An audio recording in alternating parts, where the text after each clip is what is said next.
And they said the owners were gone, but they had the keys to the place. We could go inside, and I said, that's great. So we went in, and they started going in, and they're pointing out things, and I said yes and yes, and pretty soon, and I started to go upstairs. And we got separated, and I called them in. I said, come on in here. I said, there's something missing here. They said, what do you mean? I said, there's supposed to be a fireplace over there.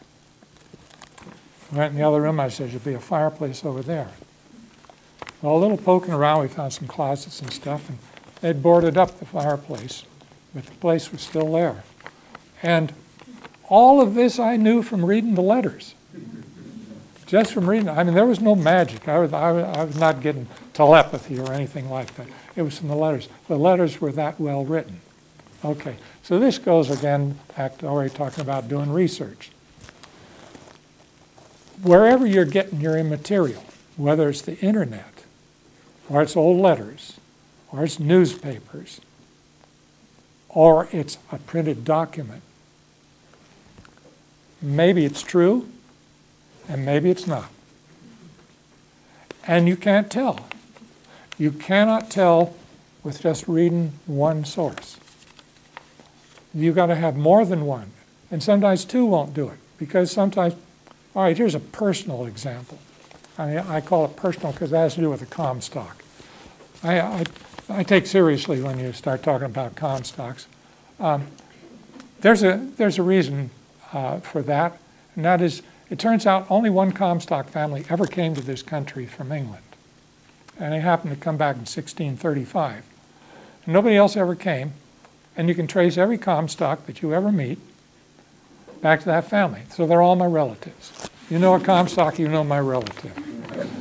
Okay, so when I wrote my third book, the one that deals with the silver rush, and here's Comstock, the discoverer. Okay. Up till then, I didn't have any particular case for Comstock. I mean, I wasn't ready to endorse him as a great man or anything like that. But it always sort of irritated me that he was always portrayed as a fool. And I began researching. And first I researched all the places that said he was a fool. And it turned out they all had one source. There were a whole bunch of books, and they all went back to one source. Dan de Quille, writing about the Great Bonanza after Comstock's dead. He doesn't write it until Comstock's dead. Then he writes this story. Okay, that's okay, except de Quille was around all the time when Comstock was there. And he's writing stuff, all the stuff for newspapers, and he never writes anything about dumb Comstock. Furthermore, I then find that Mark Twain had been advising Dan de Quille, and he's telling me, you know, you got to have some really wild stories in there. Furthermore, Dan de Quille is famous for just writing wild stories in newspapers. So now I go back and I start researching the newspaper stories at the time of the silver discovery. The first stories were in Placerville and Nevada City, but pretty quickly they had created a new newspaper, the Territorial Enterprise. And you go over to Nevada, to the University of Nevada and to the Nevada Historical Society, and you find old copies. And by golly, here's stories about him. And they don't talk about this old fool. They talk about Mr. Comstock. And they talk about him quite respectfully, about all these things that he's doing and discovering and what have you. Then I find in a Comstock genealogy in the back where, long about 1900, the author of this genealogy carries on a correspondence with Comstock's partner. Comstock's long dead, but his partner's still around. And his partner says, all that stuff is all lies. All that stuff they said in there was all lies. Comstock would never, he was the most generous guy, and he went down in detail what have you. So then I go and check and find out, you know, where Comstock came from, what he did in that time. Well, he had been born back in like Maine, spent most of his years, from the time he was like 14, 15, working in the woods. He becomes a mountain man. He's out there in the Colorado mountains for years. He's with Kit Carson. He was with a whole lot of other people. He probably couldn't read and write, but he could speak 3 or 4 languages, including some Indian languages and what have you. This guy stayed alive all these years he's doing that. He's bringing sheep up from New Mexico up to Nevada and what have you.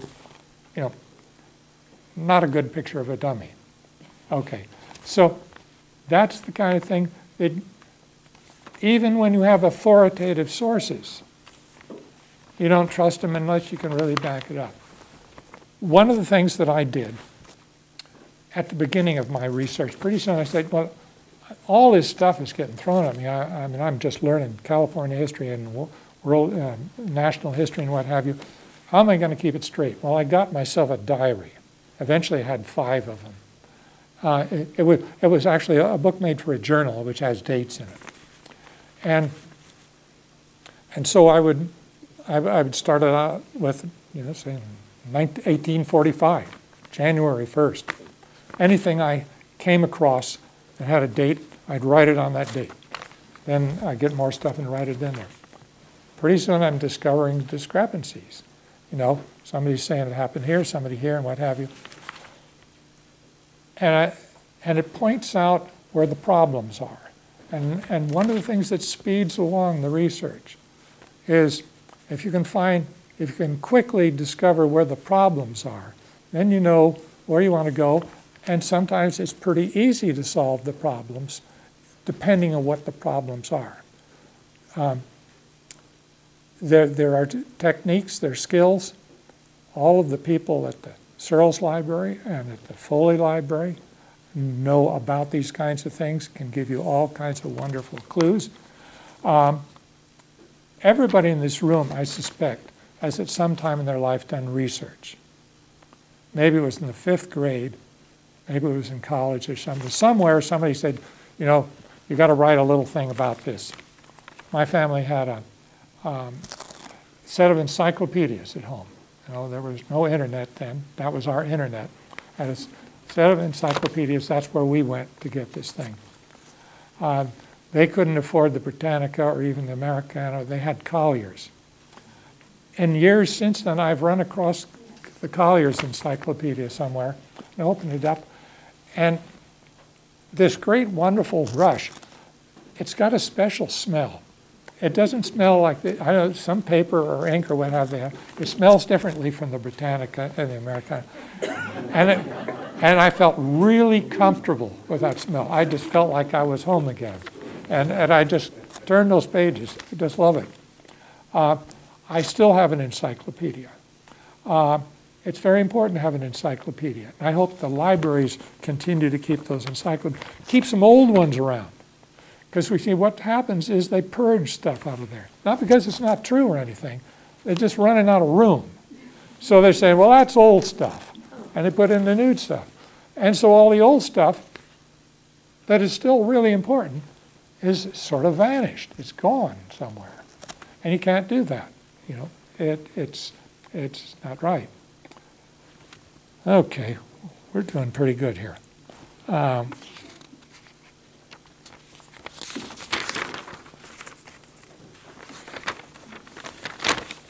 The things I'm working on now, this thing goes on forever and ever and ever. You don't quit. That's the really good thing. I mean, that's the bad news, that's the good news. I never run out of things to do.